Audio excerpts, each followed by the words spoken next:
Halo Pak Hari, teman-teman dan penonton sekalian. Pada kesempatan kali ini, kelompok kami ingin membahas mengenai PSAK 72 tentang pendapatan dari kontrak dengan pelanggan. Sebelumnya, perkenalkan anggota kelompok kami itu terdiri dari yang pertama ada Dinda Febrilia Putri dengan NIM 2021 50244. Yang kedua ada Jevania Meloria Malalamba dengan NIM 2021 50270. Tiga ada Yesa Monica dengan NIM 2021 50271. Keempat ada Adelia Putri Sarwindari dengan NIM 2021 50278. Dan yang kelima ada saya Felicia dengan NIM 2021 50279. Selanjutnya kita masuk ke materi dimulai dari pendahuluan yang berisi tujuan dan ruang lingkup. PSAK 72 merupakan adopsi dari IFRS 15 tentang Revenue from Contract with Customer yang telah berlaku efektif per 1 Januari 2018. Di mana PSAK ini bersifat principle based karena mengatur semua jenis pendapatan dengan pelanggannya.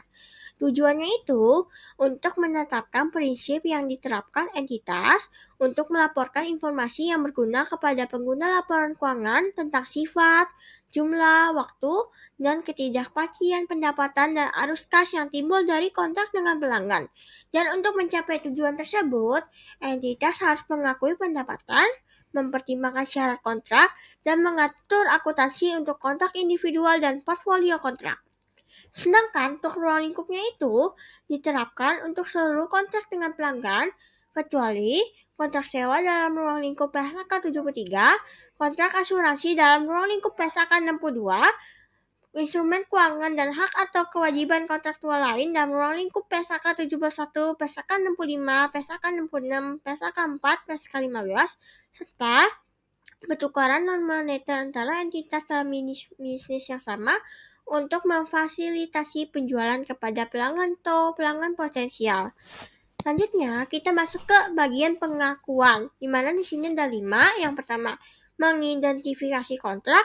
Kedua, kombinasi kontrak. Ketiga, modifikasi kontrak. Keempat, mengidentifikasi kewajiban pelaksanaan. Kelima, pemenuhan kewajiban pelaksanaan. Mengidentifikasi kontrak. Kontrak adalah perjanjian antara dua pihak atau lebih yang menimbulkan hak dan kewajiban yang dapat dipaksakan. Entitas mencatat kontrak dengan pelanggan dalam ruang lingkup pernyataan ini hanya jika seluruh kriteria berikut terpenuhi. Yang pertama ada para pihak dalam kontrak telah menyetujui kontrak dan berkomitmen untuk melaksanakan kewajiban mereka masing-masing. Yang kedua, entitas dapat mengidentifikasi hak setiap pihak mengenai barang atau jasa yang akan dialihkan. Ketiga, entitas dapat mengidentifikasi jangka waktu pembayaran barang atau jasa yang akan dialihkan. Keempat, kontrak memiliki substansi komersial. Dan yang kelima, kemungkinan besar entitas akan menagih imbalan yang akan menjadi haknya dalam pertukaran barang atau jasa yang akan dialihkan ke pelanggan. Selanjutnya, kombinasi kontrak. Entitas mengombinasikan dua atau lebih kontrak yang disepakati pada waktu yang sama atau berdekatan dengan pelanggan yang sama dan mencatat kontrak tersebut sebagai kontrak tunggal jika satu atau lebih kriteria berikut terpenuhi. Yang pertama ada kontrak dinegosiasikan sebagai satu paket dengan tujuan komersial tunggal. Yang kedua, jumlah imbalan yang dibayarkan dalam satu kontrak bergantung pada harga atau pelaksanaan dari kontrak lain. Atau yang ketiga, barang atau jasa yang dijanjikan dalam kontrak merupakan kewajiban pelaksanaan tunggal. Selanjutnya, modifikasi kontrak. Modifikasi kontrak adalah perubahan dalam ruang lingkup atau harga kontrak yang disetujui oleh para pihak dalam kontrak. Entitas bisa mencatatnya sebagai kontrak terpisah dan tidak dicatat sebagai kontrak terpisah. Entitas mencatat modifikasi kontrak sebagai kontrak terpisah kalau terdapat kedua kondisi berikut. Yang pertama, ruang lingkup meningkat karena penambahan barang atau jasa yang dijanjikan dan sifat dapat dibedakan. Dan yang kedua, harga kontrak meningkat oleh sejumlah imbalan yang mencerminkan harga jual berdiri sendiri entitas atas penambahan barang atau jasa yang dijanjikan dan penyesuaian yang tepat terhadap harga yang mencerminkan keadaan kontrak tertentu. Lalu, jika modifikasi kontrak tidak dicatat sebagai kontrak terpisah, Maka, entitas mencatat barang atau jasa yang dijanjikan yang belum dialihkan pada tanggal modifikasi kontrak dengan cara manapun di bawah ini yang dapat diterapkan. Pertama, entitas mencatat modifikasi kontrak seolah-olah modifikasi kontrak tersebut merupakan penghentian kontrak yang ada dan menimbulkan kontrak baru. Yang kedua, entitas mencatat modifikasi kontrak seolah-olah modifikasi kontrak tersebut merupakan bagian dari kontrak yang ada jika sisa barang atau jasa bersifat tidak dapat dibedakan dan oleh karena itu menjadi bagian dari kewajiban pelaksanaan tunggal yang dipenuhi sebagiannya pada tanggal modifikasi kontrak.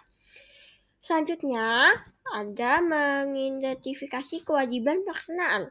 Pada insepsi kontrak, entitas menilai barang atau jasa yang dijanjikan dalam kontrak dengan pelanggan dan mengidentifikasi sebagai kewajiban pelaksanaan tiap janji untuk mengalihkan pada pelanggan baik suatu barang atau jasa yang bersifat dapat dibedakan atau serangkaian barang atau jasa yang bersifat dapat dibedakan yang secara substansial sama dan memiliki pola pengalihan yang sama kepada pelanggan.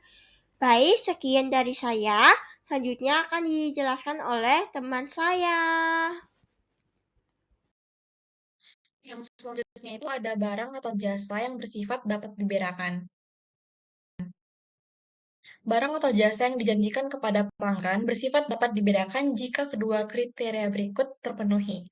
Yang pertama itu, pelanggan memperoleh manfaat dari barang atau jasa, baik barang atau jasa itu sendiri atau bersama dengan sumber daya lain yang siap tersedia kepada pelanggan, yaitu barang atau jasa yang bersifat dapat dibedakan. Nah, yang kedua, janji entitas untuk mengalihkan barang atau jasa kepada pelanggan dapat diidentifikasi secara terpisah dari janji lain dalam kontrak, yaitu janji untuk mengalihkan barang yang bersifat dapat dibedakan dalam konteks kontrak tersebut. Nah, ketika barang atau jasa yang dijanjikan bersifat tidak dibedakan, maka entitas ini mengombinasikan barang atau jasa dengan barang atau jasa lain yang dijanjikan sampai entitas tersebut mengidentifikasi sepaket barang ataupun jasa yang dapat dibedakan tersebut. Kemudian ada penyelesaian kewajiban pelaksanaan. Nah, kewajiban pelaksanaan ini diselesaikan pada waktu tertentu. Kemudian pengukuran kemajuan terhadap penyelesaian kewajiban pelaksanaan secara penuh. Yang pertama itu ada metode pengukuran kemajuan, dan yang kedua ada pengukuran kemajuan yang rasional. Penyelesaian kewajiban pelaksanaan. Entitas mengakui pendapatan ketika atau selama entitas menyelesaikan kewajiban pelaksanaan dengan mengalihkan barang atau jasa yang dijanjikan, yaitu aset, kepada pelanggan. Aset yang dialihkan ketika ataupun selama pelanggan memperoleh pengendalian atas aset. Pada awal kontrak entitas menentukan apakah entitas menyelesaikan kewajiban pelaksanaan sepanjang waktu sesuai paragraf 35 sampai 37 atau menyelesaikan kewajiban pelaksanaan pada suatu waktu tertentu sesuai dengan paragraf yang telah ada pada PPT sebelumnya.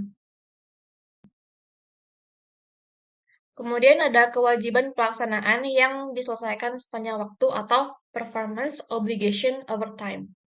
Nah, entitas mengalihkan pengendalian barang atau jasa sepanjang waktu dan oleh karena itu menyelesaikan kewajiban pelaksanaan dan mengakui pendapatan sepanjang waktu. Jika satu dari kriteria berikut terpenuhi. Yang pertama, pelanggan secara simultan menerima dan mengonsumsi manfaat yang disediakan oleh kinerja entitas saat entitas melaksanakan kewajiban pelaksanaannya tersebut yang dapat dilihat pada paragraf 3 sampai dengan paragraf 4. Nah, kinerja entitas ini menciptakan atau meningkatkan aset sebagai contoh kerjaan yang diproses yang dikendalikan pelanggan sebagai aset yang diciptakan atau di atau tidak menciptakan suatu aset dengan penggunaan alternatif terhadap entitas memiliki hak yang dapat dipaksakan.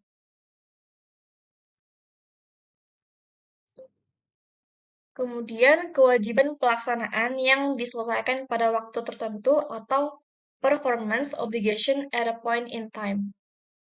Jika kewajiban pelaksanaan tidak diselesaikan sepanjang waktu sesuai dengan paragraf 35-37, maka entitas menyelesaikan kewajiban pelaksanaan pada waktu tertentu.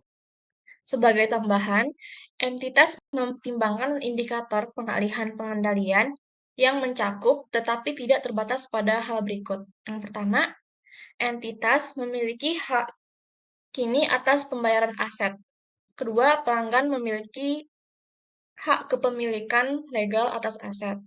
Ketiga, entitas telah mengalihkan kepemilikan fisik atas aset. Keempat, pelanggan memiliki risiko dan manfaat signifikan atas kepemilikan aset. Baik, selanjutnya, dalam mengalokasikan harga transaksi, ada alokasi diskon, yaitu pelanggan menerima diskon untuk pembelian sepaket barang atau jasa jika jumlah harga jual berdiri sendiri dan barang atau jasa yang dijanjikan dalam kontrak melebihi imbalan yang dijanjikan dalam kontrak. Nah, entitas mengalokasikan keseluruhan diskon terhadap satu atau lebih, tetapi bukan untuk seluruh kewajiban pelaksanaan dalam kontrak jika seluruh kriteria berikut terpenuhi. Yang pertama, entitas secara reguler menjual setiap barang atau jasa yang bersifat dapat dibedakan.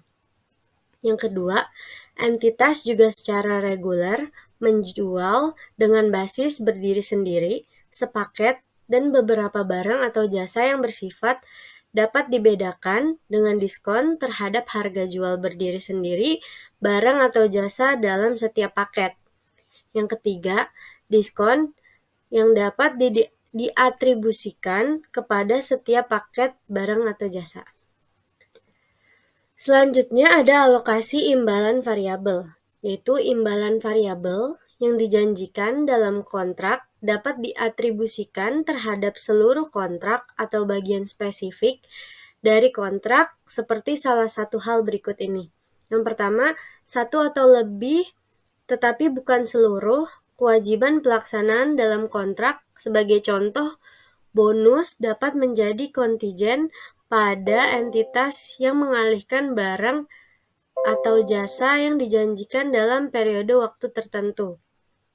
Yang kedua, satu atau lebih tetapi bukan seluruh barang atau jasa yang dijanjikan dalam suatu rangkaian barang atau jasa yang bersifat dapat dibedakan yang membentuk bagian dari kewajiban pelaksanaan tunggal.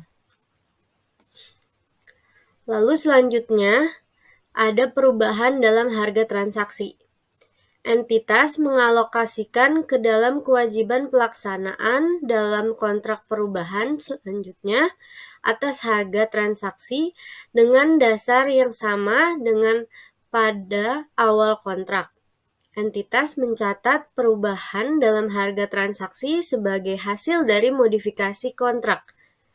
Jika terjadi modifikasi kontrak, entitas mengalokasikan perubahan harga transaksi dengan salah satu cara berikut, yaitu entitas mengalokasikan perubahan dalam harga transaksi sebelum modifikasi jika dan sejauh perubahan dalam harga transaksi dapat diatribusikan terhadap jumlah imbalan variabel yang dijanjikan sebelum modifikasi dan modifikasi dicatat sebagai penghentian kontrak. Yang kedua, modifikasi dicatat sebagai kontrak terpisah. Entitas mengalokasikan perubahan dalam harga transaksi terhadap kewajiban pelaksanaan dalam kontrak modifikasi.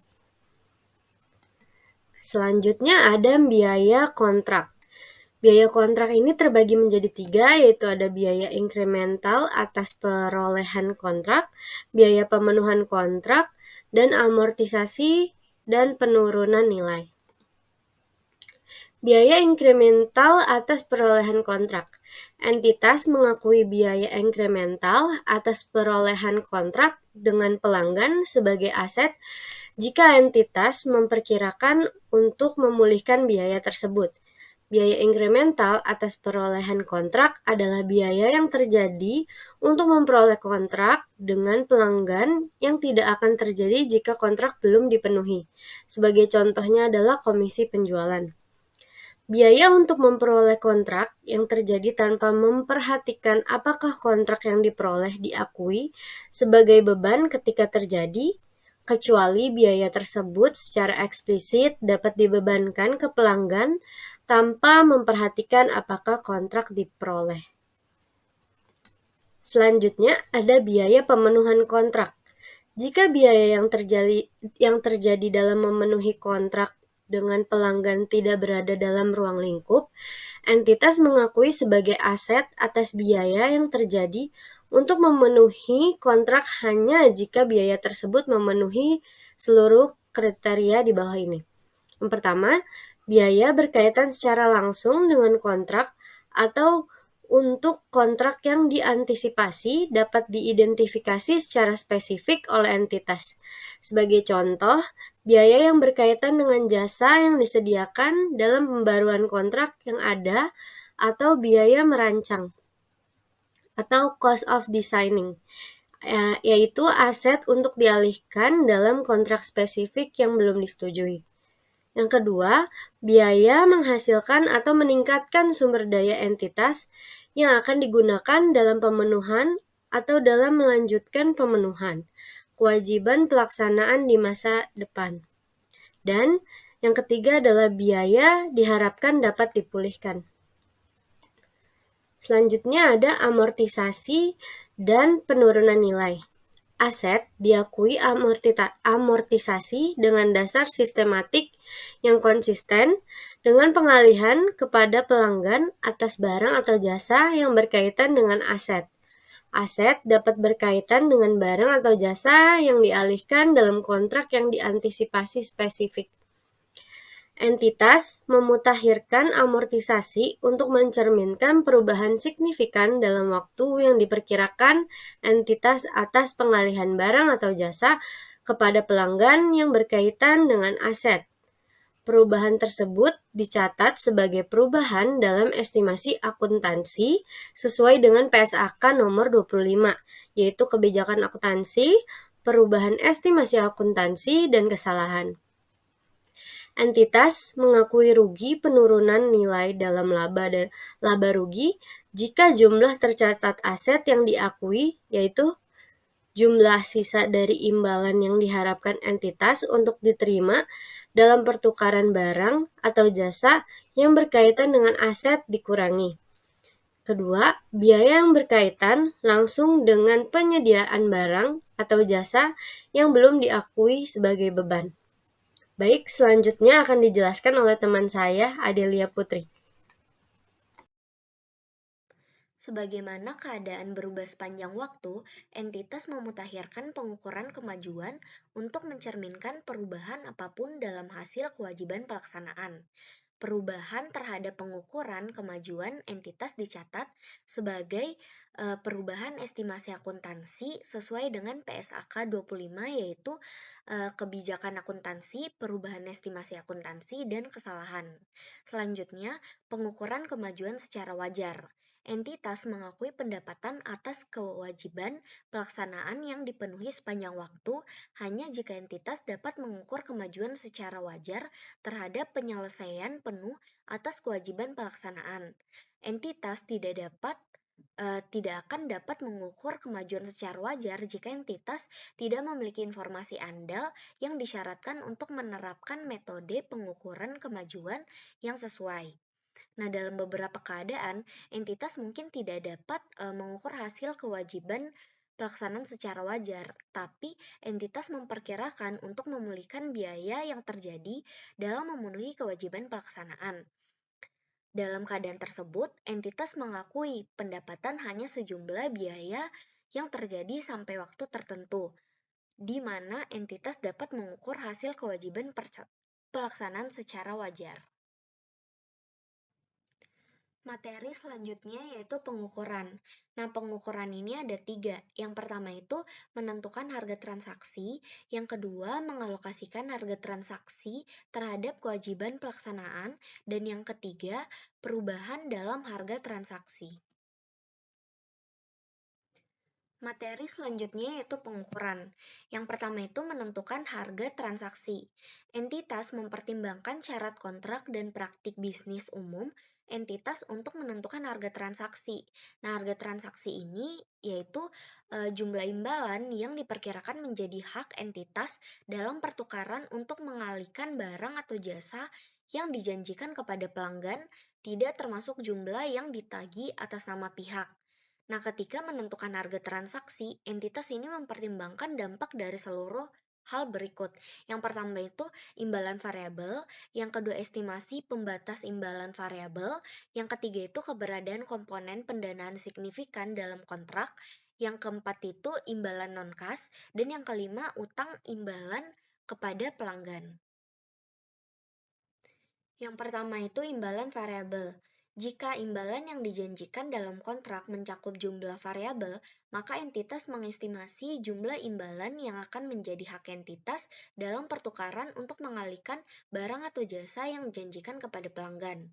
Jumlah imbalan dapat bervariasi karena diskon, pengembalian dana, kredit, konsesi harga, insentif, bonus pelaksanaan, denda atau item lain yang serupa.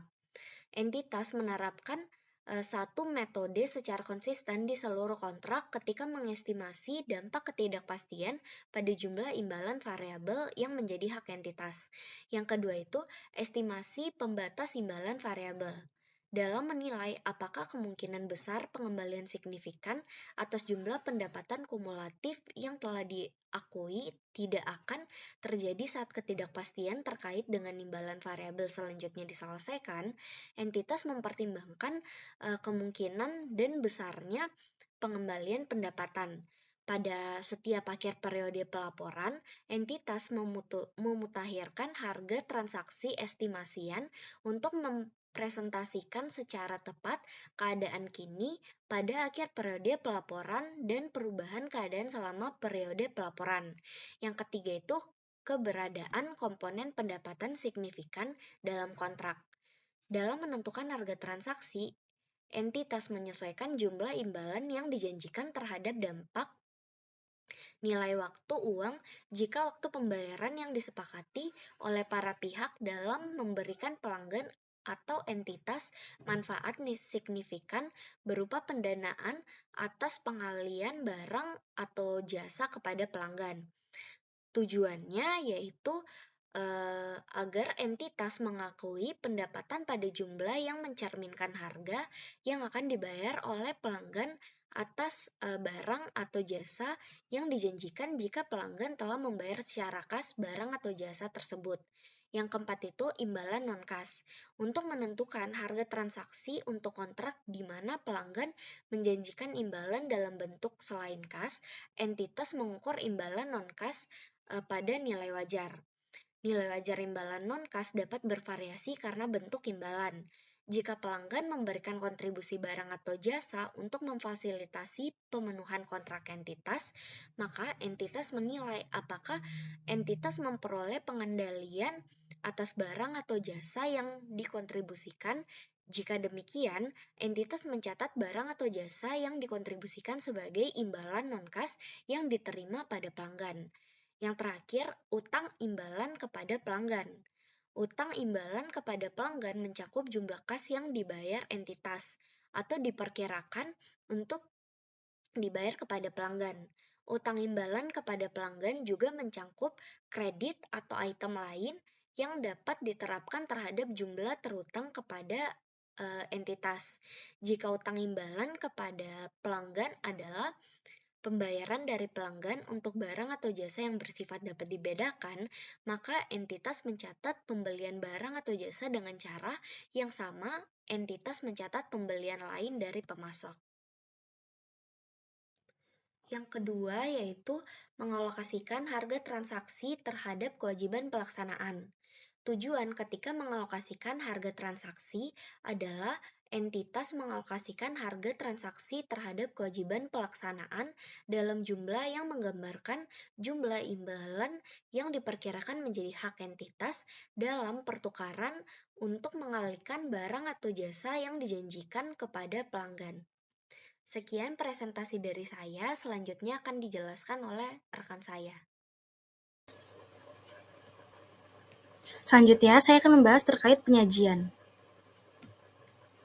Penyajian yaitu ketika salah satu pihak dalam kontrak telah melaksanakan, entitas menyajikan kontrak dalam laporan posisi keuangan sebagai aset kontrak atau liabilitas kontrak yang bergantung pada hubungan antara pelaksana entitas dan pembayaran pelanggan, di mana entitas menyajikan hak tanpa syarat terhadap imbalan secara terpisah sebagai piutang. Kemudian ada pengungkapan, yang terdiri dari yang pertama, kontrak dengan pelanggan, kedua, pertimbangan signifikan dalam penerapan, yang ketiga, aset yang diakui dari biaya, dan yang terakhir, keempat, panduan praktis. Pengungkapan sendiri itu memiliki tujuan persyaratan pengungkapan, yaitu agar entitas mengungkapkan informasi yang cukup yang memungkinkan pengguna laporan keuangan memahami sifat, jumlah, waktu, dan ketidakpastian pendapatan dan arus kas yang timbul dari kontrak dengan pelanggan. Untuk mencapai tujuan tersebut, entitas mengungkapkan informasi kualitatif dan kuantitatif tentang seluruh hal berikut. Yang A itu ada kontrak dengan pelanggan, B pertimbangan signifikan, dan perubahan dalam pertimbangan yang dibuat dalam penerapan pernyataan ini terhadap kontrak aset tersebut. Yang C, aset yang diakui dari biaya untuk memperoleh atau memenuhi kontrak dengan pelanggan.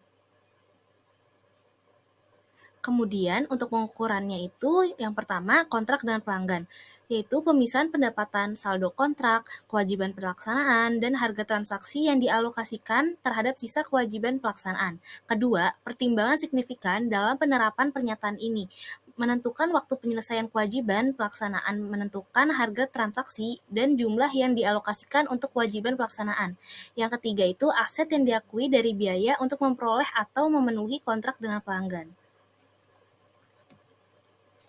Kemudian ada tanggal efektif, di mana entitas menerapkan pernyataan ini untuk periode tahun buku yang dimulai pada atau setelah 1 Januari 2020. Penerapan dini diperkenankan. Jika entitas menerapkan pernyataan ini lebih dini, maka entitas mengungkapkan fakta tersebut. Kemudian ada ketentuan transisi, paragraf C02 sampai C08.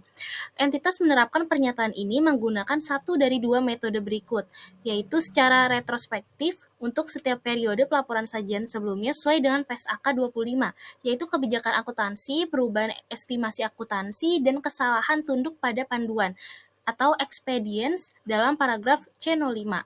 Secara retrospektif, dengan dampak kumulatif atas penerapan secara awal, pernyataan ini diakui pada tanggal penerapan awal sesuai dengan paragraf C07 sampai C08.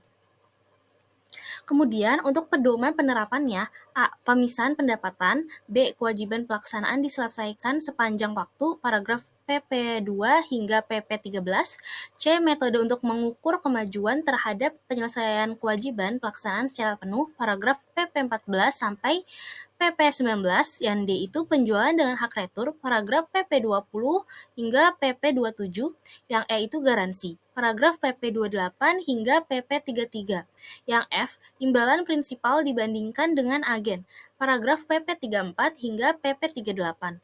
Kemudian yang G, opsi pelanggan untuk tambahan barang atau jasa, paragraf PP39, PP43. Kemudian hak pelanggan yang tidak dilaksanakan, paragraf PP44 hingga PP47. Yang I itu, biaya dibayar di muka yang tidak dapat dikembalikan, dan beberapa biaya terkait, paragraf PP48 hingga PP51. Yang J, lisensi, paragraf PP52 hingga PP63B. K, perjanjian pembelian kembali, paragraf PP64 hingga PP76, pengaturan konsinyasi, paragraf PP77 sampai PP78. L, kemudian pengaturan bill dan hold, paragraf PP79 hingga PP82. M, penerimaan pelanggan, paragraf PP83 hingga PP86, dan yang terakhir N, pengungkapan pemisahan pendapatan, paragraf PP87 hingga PP89.